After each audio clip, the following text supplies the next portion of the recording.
Palabra de Dios, Efesios 5, 22, 33.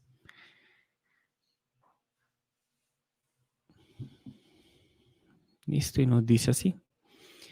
Las casadas estén sujetas a sus propios maridos, como al Señor. Porque el marido es cabeza de la mujer, así como Cristo es cabeza de la iglesia, la cual es su cuerpo, y Él es su Salvador. Así que como la iglesia está sujeta a Cristo, así también las casadas lo estén a sus maridos en todo.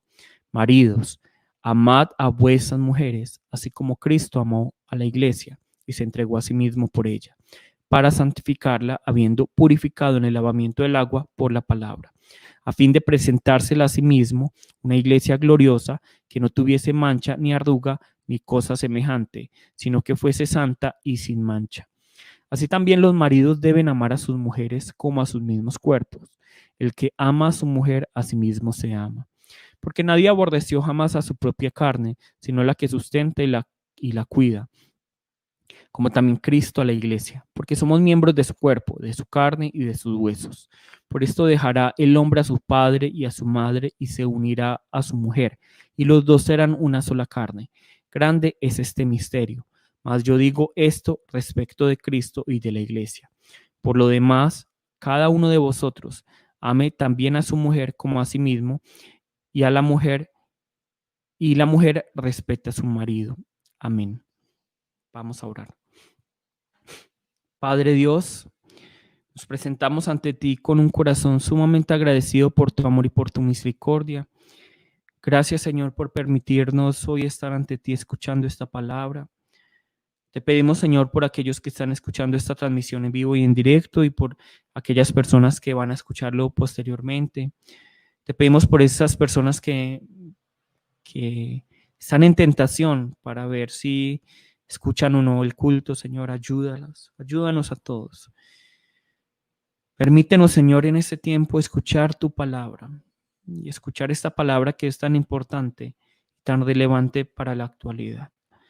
Padre Dios, en este siervo tuyo derrama el aceite, el conocimiento, la sabiduría, el poder de tu palabra. Y haz que no sean mis palabras, sino tu palabra. Oramos en el nombre de Jesús. Amén. Bueno,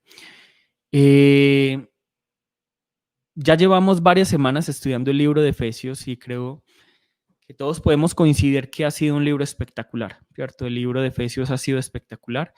Y a través de este libro, Dios nos ha mostrado, Dios nos ha manifestado la planeación, la ejecución y la garantía de su plan. Nos ha mostrado nuestro antes y nuestro después, y en estas últimas semanas nos ha revelado cómo debemos andar luego de haber participado de este maravilloso plan, ¿cierto? Hace 2 semanas la palabra nos enseñó que para andar como el nuevo hombre debemos ser llenos del Espíritu Santo. Y esta llenura se manifiesta de 4 maneras y recordemos cuáles son porque es importante. Nos dice la palabra, hablando entre vosotros con salmos, con himnos y cánticos espirituales, cantando y alabando al Señor en vuestros corazones, dando siempre gracias por todo al Dios y Padre en el nombre de nuestro Señor Jesucristo y sometiéndonos unos a otros en el temor de Dios. Aquí la palabra nos está diciendo cómo se manifiesta la llenura del Espíritu Santo. No es como en muchas iglesias que no, entonces empieza a hablar palabras raras, que entonces que te empieza a profetizar y todo esto, no, esto de vez en cuando se manifiesta, es decir, la profetización y el hablar en lenguas y todo eso se manifiesta, pero la manifestación más clara del Espíritu Santo es lo que acabamos de hablar, ¿cierto?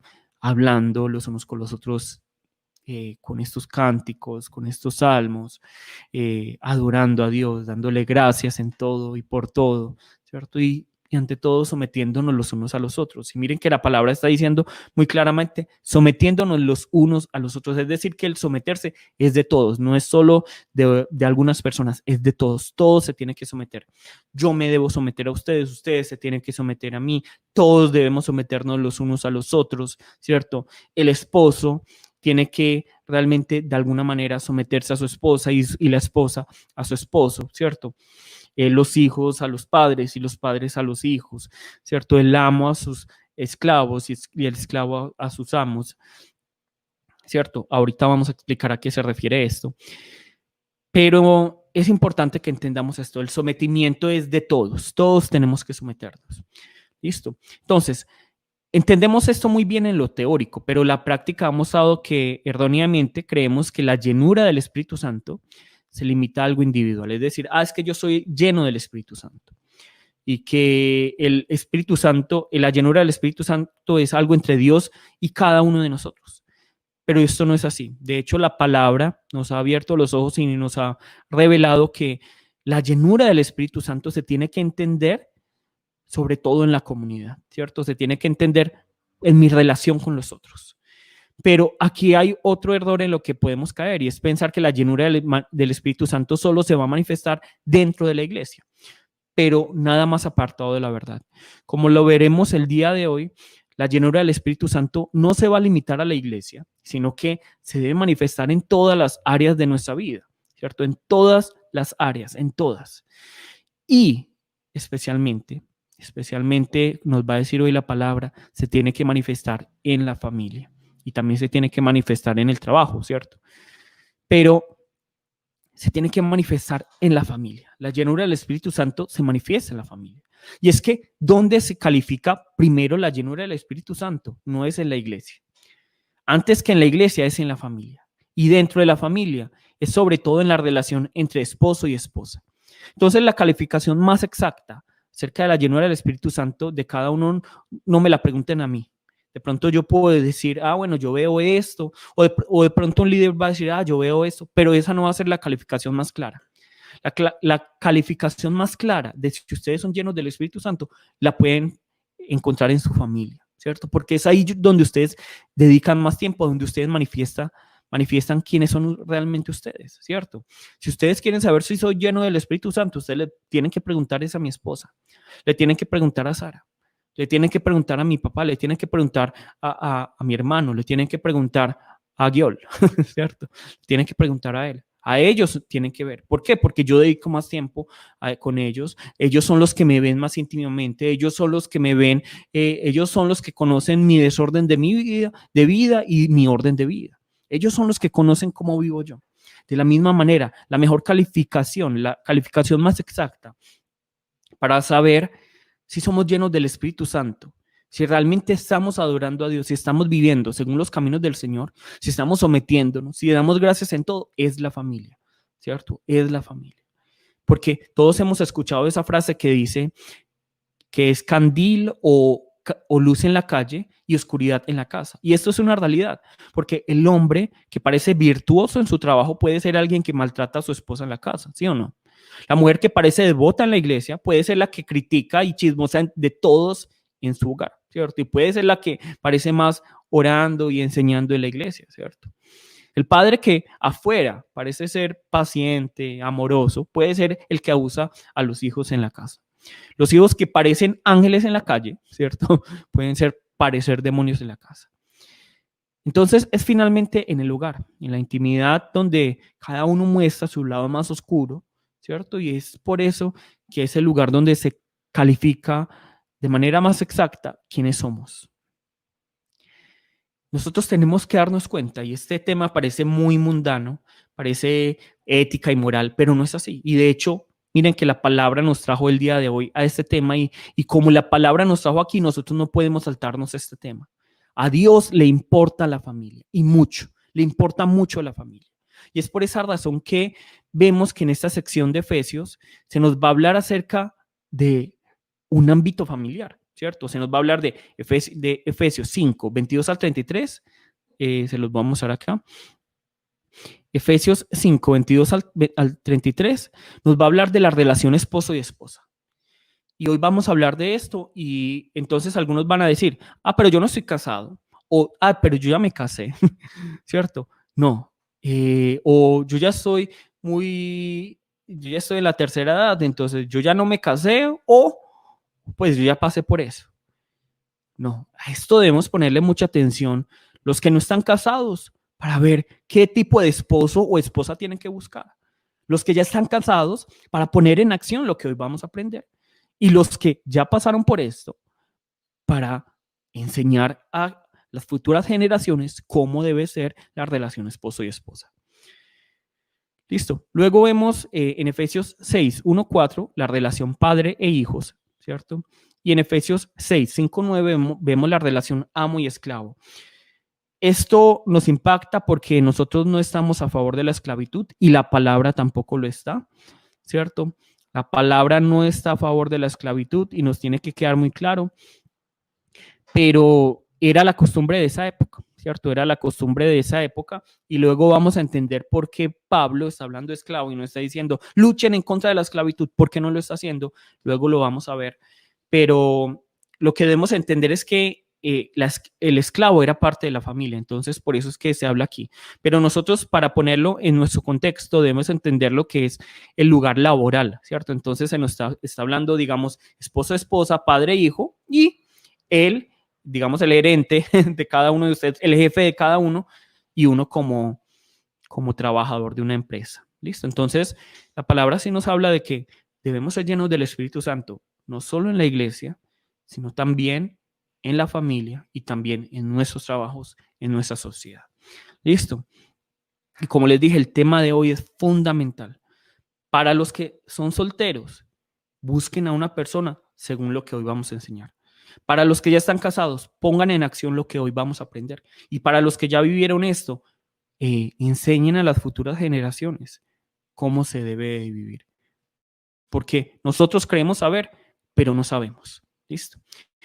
Cuando Pablo escribió esto, nosotros vemos que él está pensando en este ámbito familiar, pero vemos que él le da mucha importancia a las diferentes relaciones. Y a la relación que más le da importancia, ¿cuál es? A la del esposo y la esposa, porque le dedica 12 versículos, mientras que a la relación padre-hijo 4 versículos y a la relación entre amo y esclavo, ¿cierto? O no, en nuestro caso, jefe y trabajador, 5 versículos. Entonces, ahora, no es secreto para nadie que hoy en día es como un tabú, es controversial hablar de la familia, porque hoy en día se le da la prioridad a lo que es políticamente correcto y a lo humanista, ¿cierto? Entonces, no, entonces mis sentimientos, la tolerancia, lo políticamente correcto, pero ha sido la política y ha sido el mismo deseo del hombre, ha sido el hombre mismo quien ha causado las mayores masacres y catástrofes en la historia. Entonces, ¿cómo podemos confiar en la política? ¿Cómo podemos confiar en lo políticamente correcto? ¿Cómo podemos confiar en el humanismo? No se puede. Pero la verdad, o sea, nosotros podemos decir, no, ha sido la religión, no, pero es que ha sido la religión porque es manejada por el deseo del hombre, ¿cierto? Incluso muchas denominaciones cristianas crearon muchas masacres, muchas catástrofes, pero no es porque el cristianismo enseñe esto, no es porque Cristo haya enseñado esto, sino porque es el deseo del hombre utilizando el mensaje de Cristo, ¿cierto? Pero no es que el mensaje de Cristo enseñe esto. Y esto debemos tenerlo muy claro porque hay una línea muy, o sea, que es se ve casi invisible. Pero no es el cristianismo el que enseña que debemos crear esto, ¿no? Es del corazón, la maldad del hombre que ha utilizado el mensaje de Cristo para dar rienda suelta a su maldad. Esto no es el cristianismo. Pero la verdad es que para tener familias alegres y llenas de bienestar, debemos volver a Dios, porque Él es el que creó la familia y Él es el que sabe cómo funciona correctamente la familia. Entonces, la semana pasada notamos que la Biblia nos habla constantemente de árboles, pero hoy vamos a decir que sin duda alguna la Biblia nos va a hablar acerca de matrimonio, ¿cierto? Nos habla de matrimonio en todas partes. Y esto lo podemos evidenciar como el primer libro de la Biblia, es decir, Génesis, nos habla de cómo Dios creó todas las cosas, pero la creación llega a su clímax cuando todas las cosas, o sea, todo llega a su clímax cuando el hombre y la mujer son creados. Y vemos luego que el último libro de la Biblia, que es el Apocalipsis, encuentra el clímax de la historia cuando se encuentra Cristo con su iglesia. Y esto no es coincidencia, ¿cierto? Esto no es coincidencia porque el matrimonio es un tema muy importante para la Biblia, ¿cierto? El matrimonio y la familia son importantes para la familia. Y decir, no, es que la familia no es un tema que se debe hablar en el púlpito, es un gran error. Es un gran un total error, ¿cierto? La familia no es algo de moral y ética, es algo muy importante para la Biblia y es algo que se tiene que hablar en el púlpito, y como no se habla en el púlpito, por eso es que tenemos familias caóticas y matrimonios que luego se separan y de esa manera fallan y desobedecen a Dios, ¿cierto? El matrimonio es muy importante para la Biblia. Entonces, debemos entender por qué, y es porque para Dios el matrimonio no es solo para darle bienestar y felicidad al hombre, ¿cierto? Al ser humano, sino que Dios crea el matrimonio para que nosotros podamos experimentar su esperanza, para que nosotros podamos entender la esperanza que Dios tiene en la relación entre Dios y su pueblo. El matrimonio es la manifestación de esa relación íntima y personal que Dios quiere tener con su pueblo. Por eso nosotros debemos entender muy bien el matrimonio y debemos tener matrimonios que glorifiquen a Dios. Vamos a buscar Isaías 62, 3 al 5. Isaías 62, 3 al 5, y nos dice: y serás corona de gloria en la mano de Jehová y diadema de reino en la mano del Dios tuyo. Nunca más te llamarán desamparada, ni tu tierra se dirá más desolada, sino que serás llamada Jepsibá, y tu tierra Béula, porque el amor de Jehová estará en ti, y tu tierra será desposada. Pues como el joven se desposa con la virgen, se desposarán contigo tus hijos, y como el gozo del esposo con la esposa, así se gozará contigo el Dios tuyo. Amén. Vemos aquí realmente este deseo de Dios, y el matrimonio está reflejando. Obviamente, como les dije, el matrimonio es para que el ser humano sea pleno, el ser humano sea feliz, tenga bienestar. Aunque para algunos pueda no parecer así, realmente Dios tenía ese propósito. Pero antes que todo eso es para que nosotros como seres humanos podamos experimentar desde ya lo que va a pasar luego. Y es esa esperanza, esa relación entre Dios y su pueblo, ¿cierto? Y el matrimonio es el mejor ejemplo para esto. Un matrimonio en Cristo, un verdadero matrimonio en Cristo. Entonces, podemos entonces deducir con lo que acabamos de leer que el matrimonio es una sombra, una profecía, una parábola acerca de la esperanza de Dios que se va a consumar cuando Cristo vuelva. Pero también es un ministerio que tiene la comisión de reflejar el amor de Dios por su iglesia. Es decir, que para Pablo, cuando él nos habla acerca de la relación esposo y esposa, no es que esté usando la relación de Cristo y su iglesia para hablar del matrimonio, sino que está usando el matrimonio para hablar acerca de la relación entre Cristo y su iglesia. Nuevamente, Pablo no está utilizando la relación esposo y esposa, no está utilizando la relación de Cristo y su iglesia para hablar del matrimonio, sino que es al revés. Está utilizando el matrimonio para hablar acerca de la relación entre Cristo y su iglesia. Y es por eso muy importante, por estas dos cosas, el matrimonio. Primero, y debemos hablar de esto, el matrimonio es importante porque nos permite participar de la esperanza de Dios. Y segundo, tenemos que tener claro muy bien qué es el matrimonio, cómo funciona el matrimonio, porque nosotros, si tenemos un muy buen matrimonio, damos testimonio de Cristo.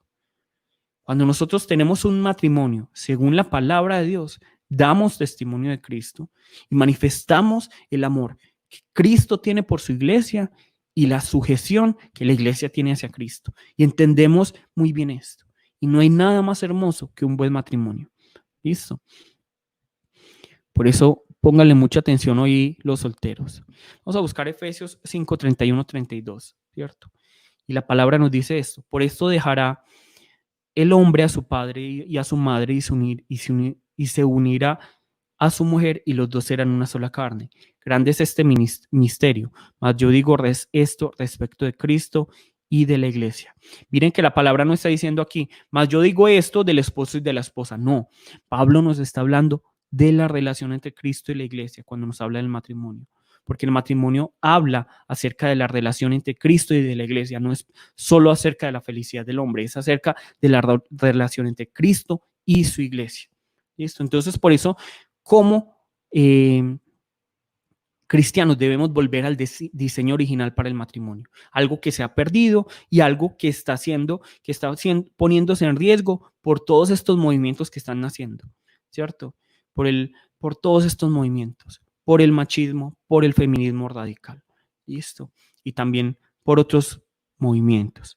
Listo, ahora ya vamos al tema que hoy nos compete. Apenas estamos en la introducción. Listo, vamos entonces a leer Efesios 5, 22 al 24. Efesios 5, 22 al 24. Las casadas estén sujetas a sus propios maridos como al Señor. Miren que aquí, y nos tiene que quedar muy claro, no se le está hablando a la mujer, no se le está hablando a todas las mujeres, se le está hablando a las casadas. Es decir, que no es que las mujeres se tengan que sujetar a los hombres, es las casadas estén sujetas a sus propios maridos. Mi esposa se tiene que sujetar únicamente a mí y yo debo amar únicamente a mi esposa, ¿cierto? Entonces, las casadas están sujetas a sus propios maridos como al Señor, porque el marido es cabeza de la mujer, así como Cristo es cabeza de la iglesia, la cual es cuerpo y Él es su Salvador. Así que, como la iglesia está sujeta a Cristo, así también las casadas lo estén a sus maridos en todo. Amén. Miren, muy claramente, no son las mujeres, son las casadas, ¿listo? ¿Quiénes dicen amén a esto que acabamos de leer? ¿Cierto? ¿Cuántos hombres dicen amén? Fuertemente, amén, ¿cierto? Amén, ¿cierto? No, las que con mayor fuerza deben decir amén a esto son las mujeres, porque este es un mandamiento para las esposas, para las casadas, no es para los hombres. Entonces aquí realmente hay un gran error, una gran equivocación si los que más fuerte están diciendo amén son los hombres, ¿cierto? Y hoy en día los hombres abusan de este versículo, pero esto es una gran equivocación. Este mandamiento es para las mujeres, para las esposas, para las casadas. Y el hombre aquí dice amén porque obedece, porque quiere que la palabra se cumpla, pero no debe ser el que más fuerte diga amén, sino las mujeres, ¿cierto? Las casadas son las que amén a esto, porque es la palabra de Dios. ¿Listo? Y ahora vamos a entender a qué se refiere aquí la palabra. ¿Listo? Entonces, sin duda alguna, estas palabras son difíciles de digerir hoy en día. ¿Cómo así que sujetarse? ¿Cómo así que la mujer se tiene que sujetar? ¿Cierto? Y hoy en día es muy difícil y son palabras duras de digerir. Y ese versículo parece anticuado, retrógrado, machista completamente, ¿cierto? Pero esto es porque el diablo ha hecho muy bien su trabajo. Y hoy tenemos una muy mala definición de sujeción, una mala definición de sujetarse. De hecho, esto es uno de los pasajes que los movimientos utilizan frecuentemente para atacar el cristianismo. Pero, de hecho, Pablo está escribiendo algo que es totalmente contrario a su época, ¿cierto? Porque, de hecho, si nosotros vemos en la época de Pablo, ¿cierto? Nosotros vemos en la época griega, los romanos que pensaban de la mujer. Platón, que es griego, él dice que si un hombre es cobarde en su próxima vida, cuando vuelva a reencarnar, se va a convertir en una mujer. Si un hombre cobarde en su próxima vida se va a convertir en una mujer. ¿Ustedes saben qué significa eso? Está diciendo, es que la mujer es muy débil. Los romanos también pensaban, la mujer es débil, la mujer no es nada en esa sociedad. Luego fueron tomando fuerza, sí. Pero realmente la mujer no era nada. Pero Pablo está escribiendo aquí algo sumamente importante y Pablo está escribiendo algo completamente fuera de lo común, ¿cierto? Está escribiéndole a la mujer. Y como vamos a ver luego, le está escribiendo al esclavo, ¿cierto? Le está escribiendo al esclavo, es decir, la palabra es fuera de su época, ¿cierto? Es totalmente fuera de su época. Entonces, afortunadamente, Pablo no está escribiendo contaminado por la cultura o no está escribiendo de una manera machista, sino que está pensando en el diseño original de la familia, ¿cierto? Que se encuentra en Génesis. Y Génesis nos muestra que el hombre y la mujer fueron creados iguales.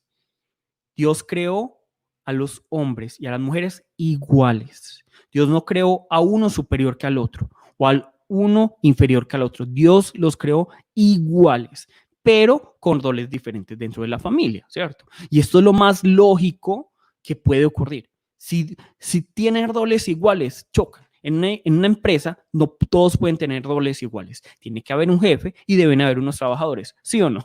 De la misma manera, aquí nosotros debemos entender que en la familia hay roles diferentes, pero ante Dios son iguales. Y esto lo vamos a evidenciar en 2 versículos. Vamos a verlo. ¿Listo? Y esto, póngale mucha atención los hombres y las mujeres también, obviamente. ¿Qué nos dice entonces? Primero, Génesis 2:18. Y dijo Jehová Dios, no es bueno que el hombre esté solo, le haré ayuda idónea para él. No es bueno que el hombre esté solo, le haré ayuda idónea para él. Listo. Entonces, nosotros vemos que Dios crea a Eva como ayuda idónea para Adán. Pero lamentablemente las traducciones no pueden manifestar la totalidad de lo que realmente dice el griego y en griego, perdón, en hebreo. Y en hebreo la palabra para ayuda idónea es esta, ¿cierto? ¿Qué nos dice ahí? Esta es la palabra en griego para ayuda idónea y se pronuncia así, eser kenecto, ¿cierto? Eser kenecto. Eser kenecto. Esta es la palabra hebrea para ayuda idónea. Ayuda idónea se dice eser kenecto. Es muy bonito.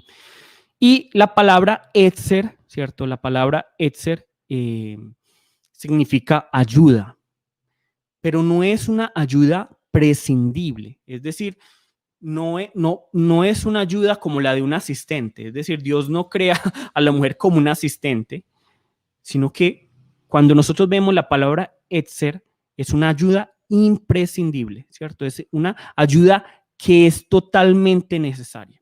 De hecho, es interesante ver que la palabra etzer es aplicada en otros versículos como la ayuda que proviene de Dios. Y Dios no es un asistente, Dios no es alguien del quien se puede prescindir, su ayuda no es prescindible, es imprescindible. ¿Cierto? La ayuda de Dios es totalmente necesaria. Sin la ayuda de Dios no podemos hacer nada. Y también la palabra etzer se utiliza cuando viene un ejército aliado para ayudar. Es decir, un ejército que va a ayudar para que yo pueda vencer en la batalla. Entonces, la palabra etzer hace referencia a una fuerza que tiene poder para que se logre un objetivo, ¿cierto? Es una ayuda, un poder que es totalmente necesario. Entonces, de alguna u otra manera podríamos decir que es una ayuda más poderosa, ¿cierto? Una ayuda más poderosa. Entonces, cuando se dice ayuda idónea, esa palabra etzer, que es ayuda, no es una ayuda de un asistente, alguien que está ahí solo para tenerte, digamos, las cosas o simplemente para estar ahí y como para de decoración. No, es una ayuda totalmente necesaria. Sin esta ayuda no se puede tener victoria. Porque como les dije, esta palabra etzer se utiliza también para Dios y se utiliza también para un ejército aliado que viene a ayudar. De la misma manera, debemos entender esto. La palabra nos dice que la mujer es etzer, es decir, ayuda. Una ayuda que proviene de Dios, una ayuda, ¿cierto? Como un ejército aliado. Y la palabra kenecto, ¿cierto? La palabra kenecto, recordemos que es etzer kenecto, significa complemento, pero también significa en contra, opuesto, es decir, es chardo, ¿cierto? Es chardo, porque la mujer entonces es una ayuda complementaria, pero también es una ayuda opuesta, una ayuda en contra. Y esto realmente es difícil de entender, pero hubo un rabí, ¿cierto? Un judío que explicó eso muy bonito y dice que cómo es complementaria la ayuda cuando el hombre busca la voluntad de Dios. Cuando el hombre se merece esa ayuda, la mujer es complemento para esa ayuda. ¿Y cuándo se merece el hombre esa ayuda? Cuando sigue la voluntad de Dios, cuando sigue la palabra de Dios. Ahí la mujer va a ser complemento. Pero va a ser opuesto, va a ser en contra cuando el hombre no se lo merece. Es decir, no sigue la voluntad de Dios, cuando el hombre rechaza la voluntad de Dios.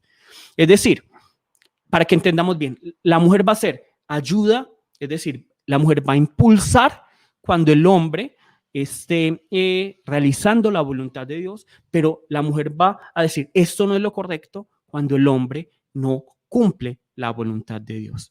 ¿Listo? Cuando rechaza la voluntad de Dios. Y por eso es opuesto. No es que esté en contra del hombre y esté ahí, no, sino que se refiere es que cuando el hombre vaya en contra de la voluntad de Dios, la mujer es la que se va a poner en pie y va a decir, esto no es lo correcto, vamos a cumplir la voluntad de Dios. Listo, por eso miren que la palabra nos está diciendo, la mujer no es alguien inferior, por todo lo contrario.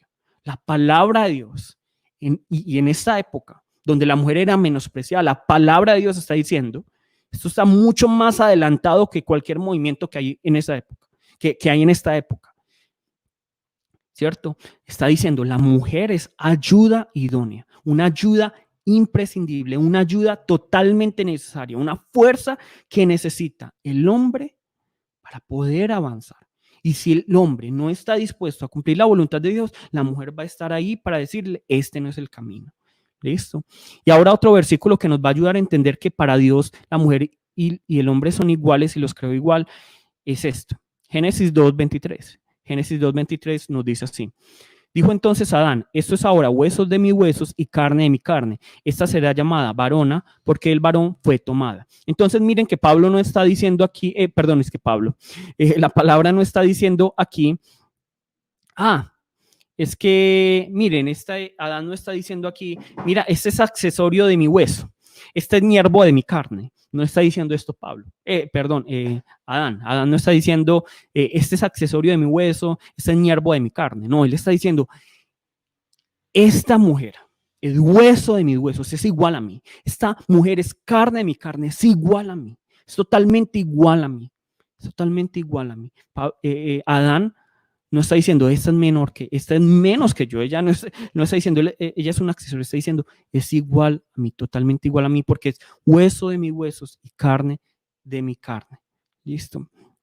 Entonces, vemos aquí claramente que la palabra de Dios nos demuestra que para Dios los hombres y las mujeres son totalmente iguales, pero, como les dije, tienen roles o sea, que son complemento, pero que son diferentes, ¿cierto? Y esto, pensándolo con cabeza fría, es lo más lógico y bondadoso que pudo haber hecho Dios, ¿cierto? Entonces, ¿cuáles son los roles? ¿Qué nos dice la palabra? El esposo es llamado a ser cabeza y la mujer está llamada a sujetarse, ¿cierto? A sujetarse. Y esto lo podemos ver muy claramente desde Génesis, porque nosotros vemos que cuando Adán y Eva pecan, Dios a quien le pregunta primero, ¿dónde estaba? ¿Por qué había pecado? ¿A quién? No es a Eva, es a Adán. ¿Por qué? Porque Adán tiene un papel ahí de cabeza. ¿Listo? Ahora, el problema es que Adán no cumplió su papel de cabeza, porque él no es que él hubiera estado en otra parte, no, él estaba ahí con Eva. Cuando la serpiente tentó a Eva, Adán estaba ahí seguramente al lado de Eva, pero Adán no cumplió su papel de cabeza, se quedó calladito, se quedó ahí quieto, y por eso es que Dios le llama primero la atención a él. Listo, y ahorita vamos a hablar más de esto. Entonces, es decir, que el hombre tiene, cuando nosotros hablamos de cabeza, hablamos de que el hombre tiene el llamado a ser el líder de su hogar. Y la mujer tiene que estar llamada a respetar y honrar ese liderazgo sujetándose a él. Es decir, nuevamente, ¿qué es ser cabeza? Es tener liderazgo en el hogar. ¿Y qué es sujetarse? Es respetar y honrar ese liderazgo, ¿cierto? Es respetar y honrar ese liderazgo.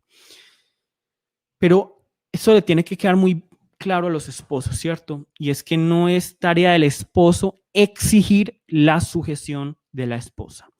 No es ni un derecho ni es tarea del esposo exigir la sujeción de la esposa.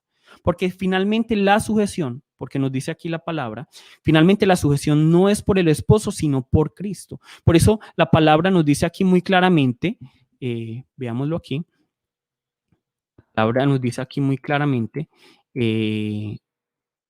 las casadas estén sujetas a sus propios maridos como al Señor, porque el marido es cabeza de la mujer. Es decir, que no está diciendo, las casadas estén sujetas a sus propios maridos porque el marido así lo quiere, porque así lo dice la cultura, porque así se lo tiene que exigir el marido. No, por Cristo, por Cristo, por Cristo.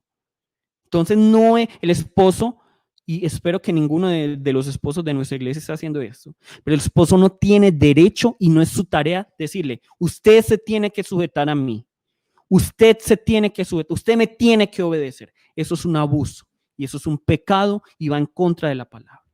Eso va en contra de la palabra, ¿cierto? Entonces, si vemos lo que nos dice originalmente este pasaje, entonces es evidente, ¿cierto?, que si nosotros vemos, por ejemplo, en griego, vemos que aquí la palabra sujeción es completamente algo voluntario y es motivado por la relación con Cristo. Es decir, que la sujeción no es algo que el esposo tenga que, pero se sujeta a mí, pero me obedece. Eso no lo hace el esposo, esa no es la tarea del esposo. Eso es un abuso. Eso es un abuso de la palabra de Dios y el Señor juzgará por eso. El esposo no tiene el derecho y la tarea de hacer esto. Por eso es que la palabra es muy bonita y cuando nosotros vemos la palabra en griego de sujeción, nos está diciendo que es algo completamente voluntario y es algo motivado por la relación de la esposa con Cristo, no con su esposo. Con Cristo y no con su esposo. Pero esto también nos está diciendo algo, ¿cierto? Que independiente de quién sea mi esposo y cómo sea mi esposo, yo me debo sujetar a él. Independiente de esto. Independiente de esto. ¿Por qué? Porque es según mi relación con Cristo, no es según mi relación con el esposo. Entonces, puede que mi esposo sea el aquí. Yo he visto mujeres más inteligentes, más sabias que muchos esposos. Hay muchas esposas que son más espirituales, más sabias, más inteligentes. Y sin embargo, la palabra está diciendo, sujétese a su esposo. ¿Cierto? De pronto, el único momento cuando no fue sabia, espiritual e inteligente es cuando escogió a su esposo. Pero vemos muchas mujeres mucho más inteligentes, más sabias, más espirituales que sus esposos. Y aún así la palabra dice, por su relación con su esposo, usted se tiene que sujetar, por su relación con Cristo, usted se tiene que sujetar a su esposo, no por su esposo. Entonces, primero nos está diciendo, no es, el hombre no tiene derecho de exigirle esto a la mujer. Sujétese a mí, obedézcame a mí. No, esa no es la tarea, esto es abuso. Pero también debemos entender que la mujer, por su relación con Cristo, debe sujetarse a su esposo, independiente de quién sea su esposo. Ahora, esto no significa que la mujer debe obedecer ciegamente al esposo, ¿cierto? No significa estar de acuerdo en todo y no es darle prioridad a la voluntad al esposo antes que a Dios. No, esto no significa eso. Y no es sujetarse al esposo aunque él esté abusando de usted y mucho menos sujetarse para pecar, ¿cierto? Cuando la vida de alguna de las esposas, cuando el hombre está abusando verbal, física, sexualmente, ahí no hay que sujetarse. Y la palabra es clara en esto, ¿cierto? Nosotros lo vemos, por ejemplo, con el caso de, nosotros vemos en el Antiguo Testamento la historia de Abigail, ¿cierto? La Abigail estaba casado con un hombre, la palabra dice que ella era una mujer muy sabia, una mujer inteligente, ¿cierto? Y estaba casada con un hombre necio, un hombre de duro corazón. Y David viene donde este hombre y le dice que si le da de comer a sus trabajadores, a su ejército, pero ¿qué es lo que hace este hombre? Dice, no, ¿quién es David? Entonces David se enoja mucho y lo va a matar, pero Abigail sale en rescate de su esposo, ¿cierto? Finalmente el esposo muere y todo eso, pero léanlo, búsquenlo en la palabra de Dios y la historia de Abigail. Y vemos aquí que la esposa parece no sujetarse a su esposo, pero es porque está, digamos, en riesgo la vida de su esposo.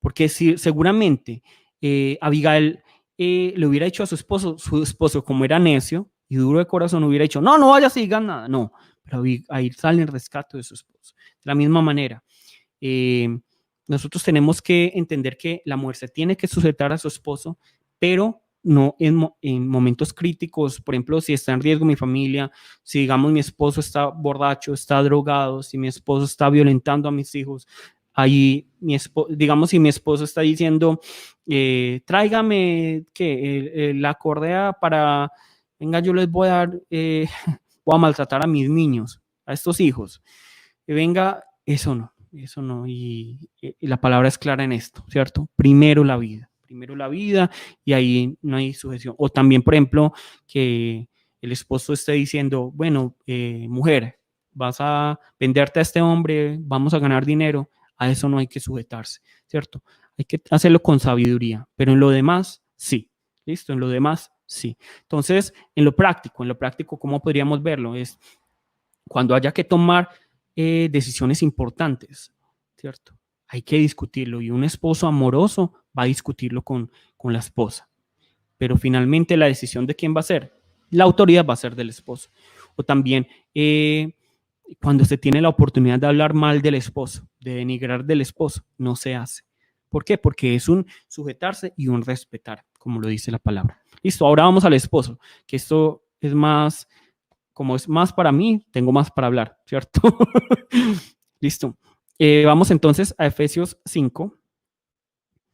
Vamos a Efesios, tan bonita la palabra, ¿cierto? Vemos que la palabra tiene un orden y es claro. Es que volvamos a esto y vamos a ver, nos vamos a dar cuenta que las familias se sanan. Efesios 5, 25, 30.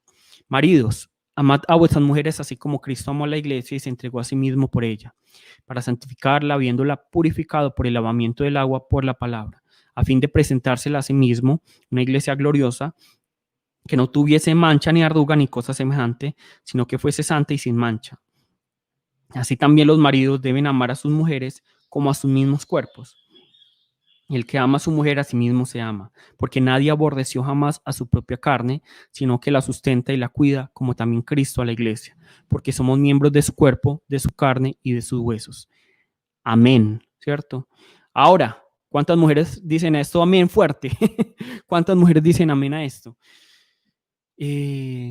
Aquí no es la mujer la que con más fuerza de decir amén, debe ser el hombre, porque esta es una exhortación para el hombre. Si lo de ahora fue una exhortación para las mujeres, esto es una exhortación para el hombre. Esto es una exhortación para el hombre. Entonces, el motivo por el cual los hombres abusan de Efesios 5:22, que es las casadas estén sujetas a sus propios maridos como al Señor. El motivo del abuso de los hombres de este versículo es porque no leen lo que sigue. Y la razón por la cual las mujeres odian el versículo 5:22, que es las casadas están sujetas a sus propios maridos, es porque no leyeron ni comprendieron lo que vamos a hablar ahora y lo que acabamos de leer, ¿cierto? Es porque no han leído esto. Entonces, como vemos aquí, el número de versículos destinados al esposo es mucho mayor a los versículos destinados a la esposa, ¿cierto? Y por ende, entonces, la palabra está diciendo que la responsabilidad del esposo es mucho mayor que la de la esposa, ¿cierto? Que el hombre tiene que hacer mucho más en esta, digámoslo así, en esta relación. Y lo vemos aquí, ¿cierto? Vemos que a la esposa se le dice, las casadas estén sujetas a sus propios maridos como al Señor. Esto es a las casadas. Pero miren lo que se le dice al hombre. Al hombre se le dice amen y se le dice 3 veces. Maridos, amad a vuestras mujeres. 25. En el 28, maridos deben amar a sus mujeres. Y en el 33, ame también a su mujer como a sí mismo. Se le está hablando al marido, ¿cierto? Se le está diciendo esto. Se le está diciendo al marido 3 veces. Y yo les he dicho que cuando la palabra repite algo es porque es muy importante, ¿cierto? Se le dice 3 veces al marido, ame a su esposa. Se le está diciendo al esposo, ame a su esposa, ¿cierto? Entonces, aunque parezca más fácil para el esposo, la verdad es que según el estándar de la palabra, es mucho más difícil amar que sujetarse. Es mucho más difícil. Yo sé que muchas mujeres van a decir, y muchas casadas van a decir, ministro, es que usted no sabe. No, según la palabra y como lo vamos a ver ahora, es mucho más difícil amar que sujetarse. Porque en este caso, el amor no tiene que ver con el estándar de cómo te trata la esposa. El amor no depende de las circunstancias, el amor no depende de las emociones, el amor no depende de cómo amaneció hoy yo. Porque el amor no es un sentimiento según la palabra, el amor es un verbo, el amor es una acción. Y el estándar del amor es Cristo, el amor que Cristo tuvo por su iglesia. Ese es el estándar. Y nosotros sabemos muy bien cómo Cristo amó a su iglesia. Vamos a ver aquí, es que la palabra lo dice 3 veces también, ¿cierto? ¿Cuál es el estándar del amor del hombre? Miren, 23, así como Cristo. 25, así como Cristo. Y 29, como también Cristo a la iglesia. Es decir, que el estándar del amor del hombre no es cómo te trata la esposa. No es si la esposa se sujeta a ti o no, ¿cierto? No es según las circunstancias, no es hoy cómo te sientas, no es si hoy siento mucho amor por mi esposa. No, es Cristo. Es Cristo. El estándar del rol del hombre en el matrimonio La forma en la que él debe de amar y de hacer las cosas no es el libro de moda, no es lo que diga el psicólogo, no es lo que diga el terapeuta familiar, no es la cultura, sino que es Cristo, únicamente Cristo. El estándar es Cristo, como Cristo amó a su iglesia. Y si queremos ser mediocres, digámoslo así, y no vamos a ser como Cristo, al menos, nos dice aquí la palabra, como a sus mismos cuerpos, como a sus mismos cuerpos. Aún el que se suicida, porque piensa que va a tener una mejor vida, lo hace por amor a sí mismo. Aún así, el que se suicida.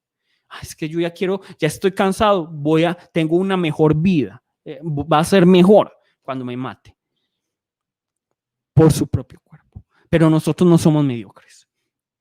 Los de Gozo Santo no podemos ser mediocres.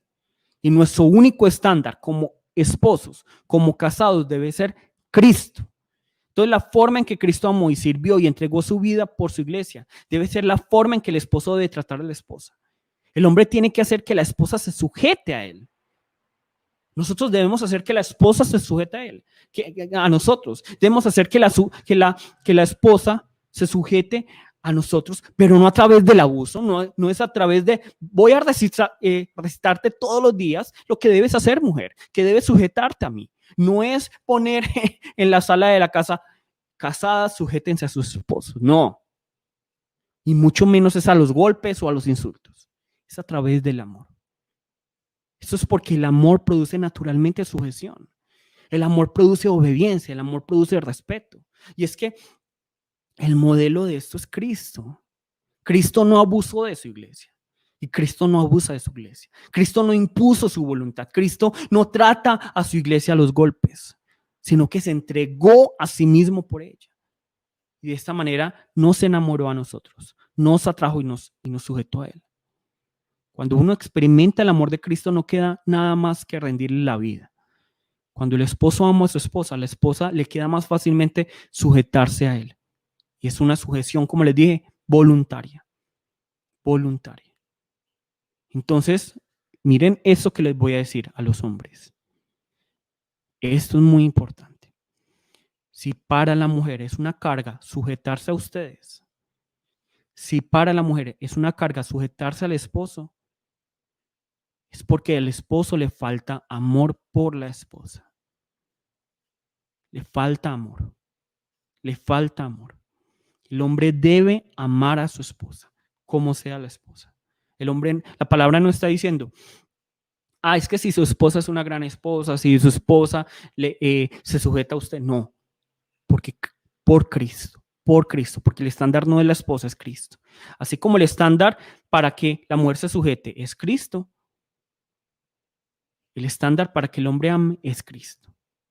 Entonces, el hombre debe amar a su esposa en todo momento. Y cuando hay situaciones difíciles, es una oportunidad para amarla más. Cuando uno ve que la mujer es difícil, hay que amarla más. Cuando uno ve que que la esposa de uno, de pronto no es como uno quiere, hay que amarla más. Hay que amarla mucho más. Este es el ministerio del esposo. Antes que ser pastor, antes que ser ministro, antes que ser líder en la iglesia, cumplan su ministerio como esposos. Entonces, ustedes deben poner los intereses de su esposa antes que los de ustedes. No depende de cómo actúa la esposa. Tiene que quedarnos muy claro esto. ¿Listo?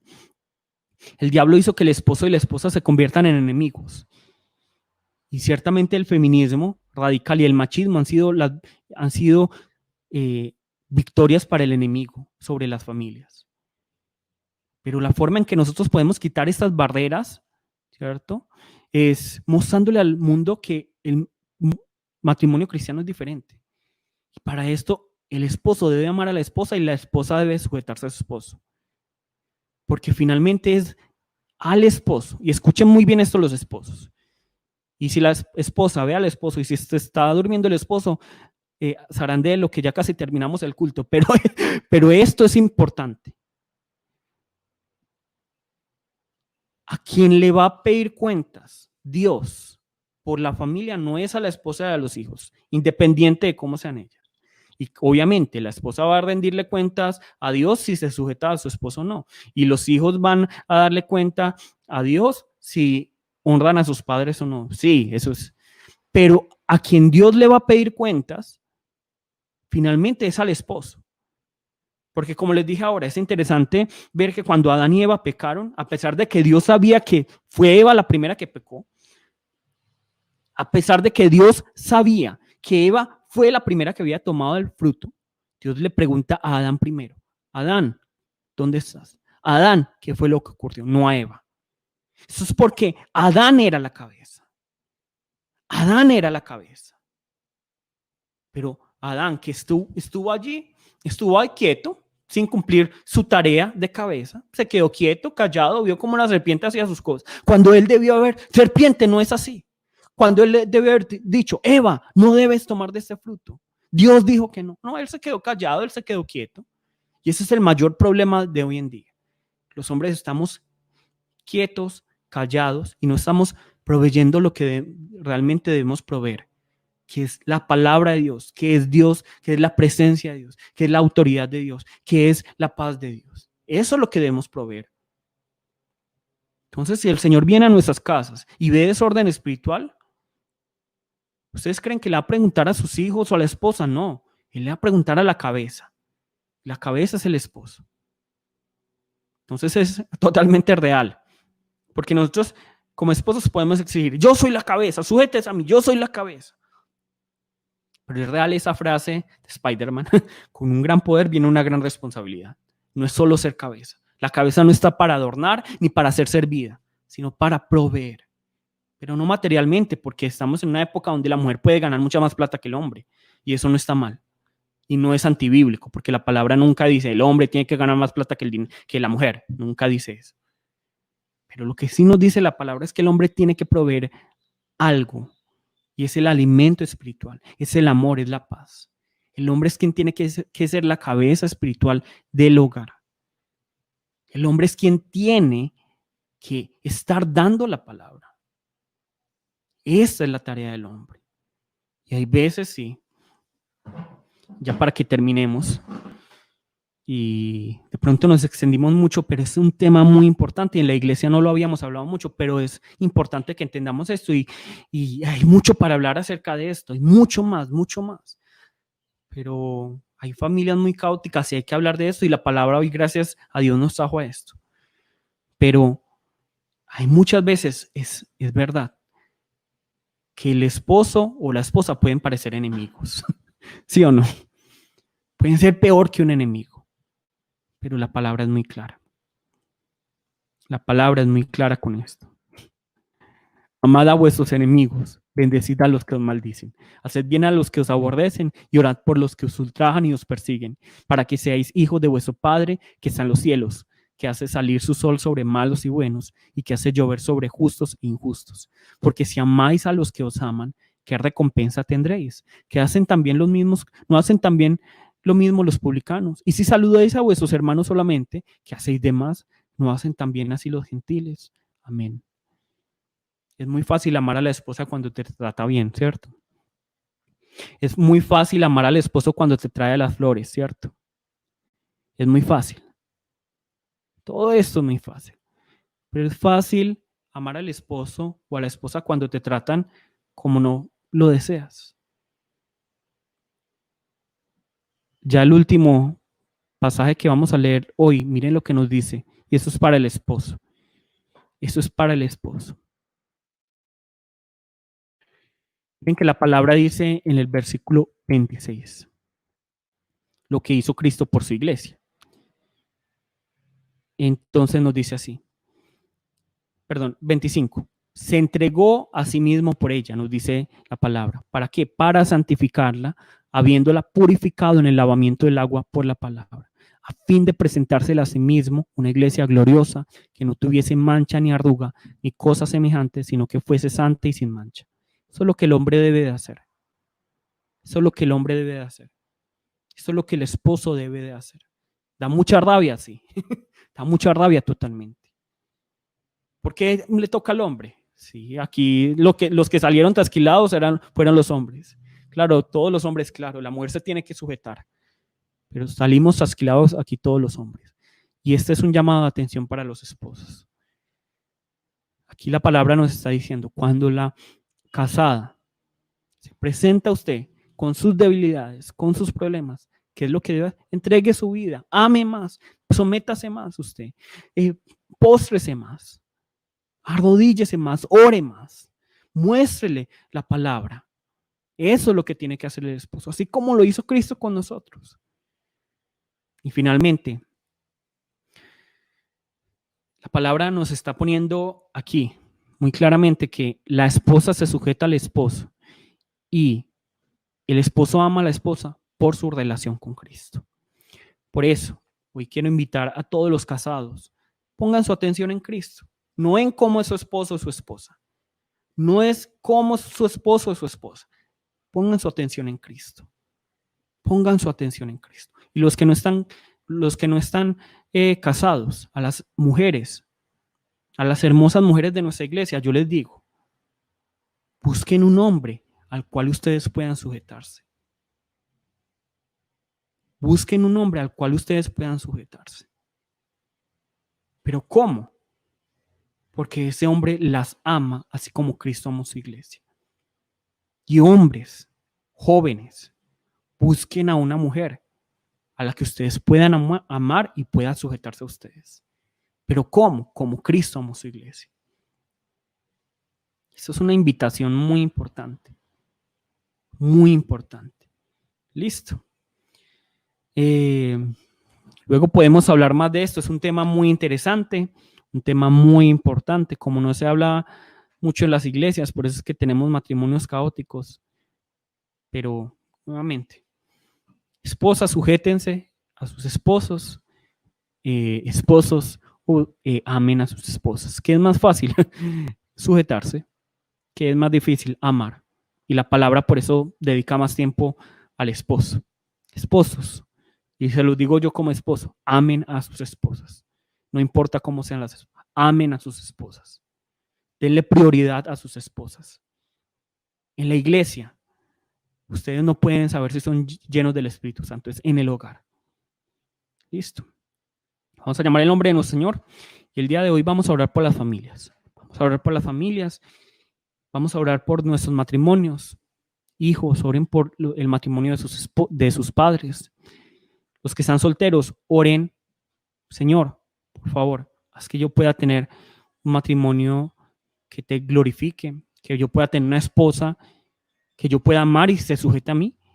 Y mujeres, pidan un hombre que les ame y que ustedes se puedan sujetar voluntariamente a él. Listo. Vamos a llamar el nombre de nuestro Señor y vamos a orar. Jesús,